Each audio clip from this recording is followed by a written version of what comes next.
Isang mapagpalang araw sa ating lahat mga kapatid.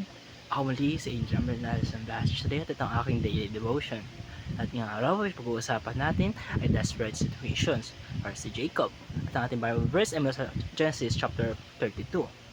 Mga kapatid, sinasabi sa scripture ngayong araw na naiwan mag-isa si Jacob at may isang lalaking nakipagbuno sa kanya hanggang sa magbukang liwayway. Sinabi ni Jacob, mga kapatid, hindi kita bibitawan, malibang ako ay iyong pagpalaing. Kaya sinabi sa kanya, ang iyong pangalan ay hindi natatawagin Jacob, kundi Israel, sapagkat ikaw ay naipagpunyagi sa Diyos at sa mga tao, at ikaw ay nagtagumpay.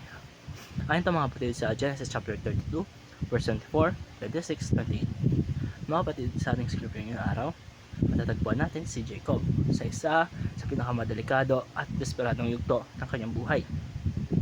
Papalapit siya sa kanyang kapatid na si Esau, taong kanyang dinaya at kinakatakutan. Sa harap niya ang banta ng pagiganti at sa likod naman niya ay nakaraan ng panlilinlang. Wala siyang takbuhan, mga kapatid, dahil sa gitna ng kanyang takot, ginawa ni Jacob ang isang mahalagang hakbang. Niwala ang lahat at natiling mag-isa.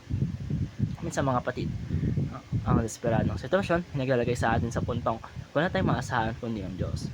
Dito nagsimula ang kanyang pagbuno, hindi lang sa isang mahiwagang nilalang, kundi sa kanyang sarili, sa kanyang mga desisyon, at sa kanyang panampalataya mga kapatid. Ang pakipagbuno ni Jacob ay tumagal hanggang madaling araw. Hindi ito mabilis at tagumpay mga kapatid.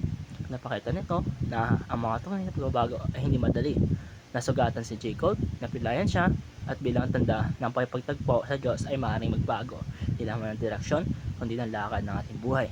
Ngunit sa halip mga kapatid na bumitaw, lalong kumapit si Jacob at sinabi niya, hindi kita bibitawan, malibang ako ay iyong pagpalain. Ito ang tinig ng isang tao, wala nang ibang sandigan. Ang desperasyong ito mga kapatid ay naging daan para sa pagbabago ng kanyang pagkatao. Mula sa isang manlilinlang, binigyan siya ng Diyos ng bagong pangalan, kundi Israel. Isang taong na ipagbuno ngunit umaasa sa Diyos. Ang kwentong ito mga kapatid ay nagtuturo na ang desperadong sitwasyon ay hindi lamang sumpa. Minsan ito ang paraan ng Diyos upang ihinto ang ating pagtakbo at iharap tayo sa Kanya. Hindi laging naalis ng Diyos ang problema agad, ngunit binabago niya ang taong maharap sa problema.